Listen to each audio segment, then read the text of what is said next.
اس کی من موہنی صورت دیکھ کر بادشاہ کا دل پسند گیا اور اس خیال سے اس کی آنکھیں بھر آئیں کہ صبح جب اس کے دربار میں جانے سے پہلے اس کی حسین و جمیل بیٹی کا سر قلم ہو چکا ہوگا۔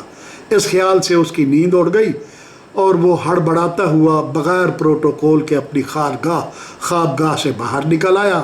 آدھی رات کے وقت اس نے وزیر کو بلوایا اور محبوبہ کے قتل کا حکم واپس لے لیا۔ یہ خبر سارے محل میں ایک پل میں پھیل گئی اور ہر طرف خوشی کی لہر دوڑ گئی۔ اس کے بعد بادشاہ نے اپنے ملک کے ہر شہر سے ماہر کاریگر اور فن تعمیر میں لاسانی انجینئر بلوائے اور ان کو محل اور باغ کے نیچے ایک ایسی بھول بھلیاں بنانے کا حکم دیا کہ جس میں کوئی داخل ہو جائے تو دوبارہ باہر نہ نکل سکے۔ جب بھول بھلیاں تیار ہو گئی تو اس نے چیف انجینئر کو بلوایا اور اپنی بڑی ملکہ کے ساتھ بھول بھلیاں دیکھنے کا جائزہ لیا، اور وہ ماہرین تعمیرات کی صنائی کا حیرت انگیز نمونہ دیکھ کر اش کر اٹھا۔ اسے یقین ہو گیا کہ اگر وہ اکیلا ان بھول بھلیوں میں داخل ہوتا تو کبھی واپس باہر نہیں نکل سکتا تھا۔ اس کے بعد بادشاہ نے باہر نکل کر انعامات و اکرامات کے لیے تمام ماہرین تعمیرات، معماروں اور مزدوروں کو جمع کیا اور جلاد کو بلا کر ان سب کو قتل کرا دیا تاکہ بھول بھلیوں کا راز کبھی کسی شخص پر منکشف نہ ہو۔ اس کے بعد اس نے اپنی ملکہ کو بلایا اور بتایا، اب ہم محبوبہ کو اس بھول بھلیاں میں چھوڑ دیں گے جس کا راز صرف تمہیں اور مجھے معلوم ہے۔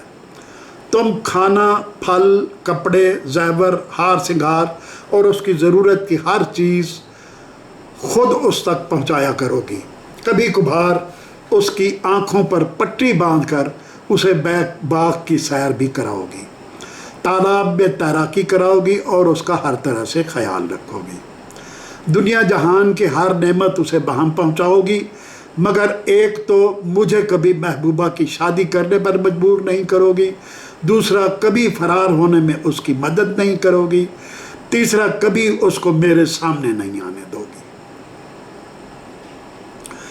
ایک دن ملکہ محبوبہ کو محل میں لائی تو وہ بام پر کھڑے ہو کر باہر کی دنیا کا نظارہ کرنے لگی۔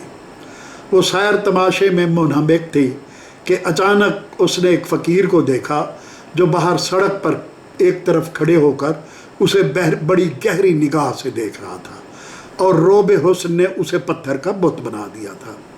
وہ فوراً ایک طرف ہٹ گئی محبوبہ اور یہ نہ دیکھ سکی کہ اسی وقت بادشاہ کی سواری کا ادھر سے گزر ہوا۔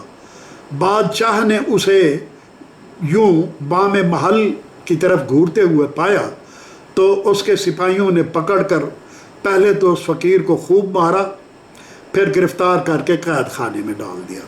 بادشاہ نے اس کی موت کا حکم جاری کر دیا۔ فقیر کا نام ملامیر تھا۔ رات کو کسی وقت وہ نہایت چالاکی اور ہوشیاری سے قید خانے سے فرار ہوا اور اپنے ملک کی طرف بھاگ نکلا جو بادشاہ مسلم کے ملک کا پڑوسی ملک تھا۔ اس پڑوسی ملک کے بادشاہ کا نام خوندکر تھا، خوندکر، جس کے 7 جوان بہادر اور سمجھدار بیٹے تھے۔ ملامیر نے اپنے ملک پہنچ کر پڑوسی ملک کی شہزادی محبوبہ کے حسن و جمال کے چرچے ایسے انداز میں کیے کہ گلی گلی، کوچا کوچا، نگر نگر یہ شہرت اڑتی ہوئی خوندکر کے محل تک پہنچ گئی اور اس کے 7 بیٹوں میں اس کو یعنی محبوبہ کو بیاہ لانے کے منصوبے بننے لگے۔ طے پایا کہ سب سے پہلا حق بڑے بھائی موجمدار کا ہے